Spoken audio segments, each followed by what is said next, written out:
Labas vakaras, dabar Lietuvoje 18 valandų, čia Aurelija Gintautaitė ir 200 sekundžių informacijos. Po trečiojo partijų susitikimo dėl gynybos finansavimo premjerė Ingrida Šimonytė pranešė, kad vyriausybė siūlys įsteigti specialų fondą rinkti lėšų gynybai iš mokestinių pakeitimų, kurie bus įvedami siekiant būtent labiau finansuoti krašto apsaugą.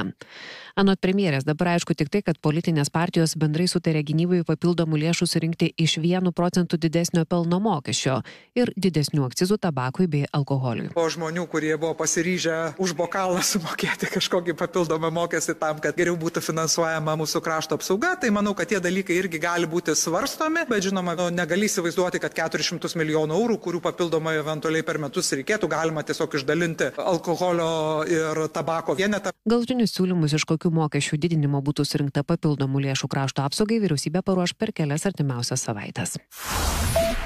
Seimo švietimo ir mokslo komitetas pritarė siūlymui, kad jaunuoliai kariuomenė būtų šaukiami iš karto po mokyklos baigimo, tačiau taikant tam tikras išimtis. Švietimo komiteto pirmininkas Artūras Žukauskas sako, kad išimtys galiotų pagrindinius brandos egzaminus nuo 86 iki 100 balų išlaikiusiems moksleiviams, muzikantams ir šokėjams, kurie patenka į valstybės pripažintas scenos meno institucijas, taip pat sportininkams, kurie priklauso valstybės finansuojamoms federacijoms ir yra nacionalinių rinktinių nariai.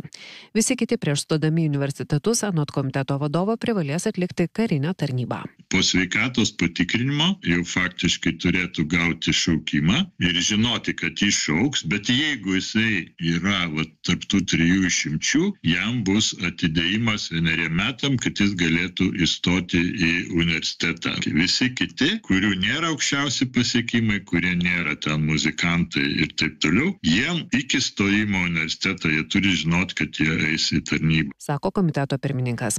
Dabar projektas keliaus į Nacionalinio saugumo ir gynybos komitetą, o vėliau bus teikiamas Seimui. Prezidentui Gitanui Nausėdai kandidatūros į švietimo, mokslo ir sporto ministrus, laukiant dar iki premjerės Ingridos Šimonytės atostogų prezidento rinkiminiai kampanijai, šį pateikti kandidato nežada. Anot premjerės į kandidatą pateiks tada, kai bus pasiruošusi.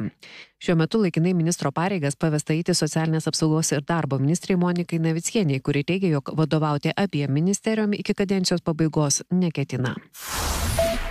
Vykstant kariniam pratybom tam tikroje Vilniaus miesto dalyje, gegužės 7-8 dienomis nakties metu bus įvedama komendanto valanda, apie tai skelbia sostinės savivaldybė. Kariuomenė patikslina, kad komendanto valanda bus įvedama išskirtinai mažai apgyvendintose pramoninėse vietovėse nakties metu po 12 valandos nakties ir tęsis iki 5 valandos ryto. Be to, Viršuliškių ir Panerių rajonuose vyks karinių vienetų judėjimas ir policijos reidai.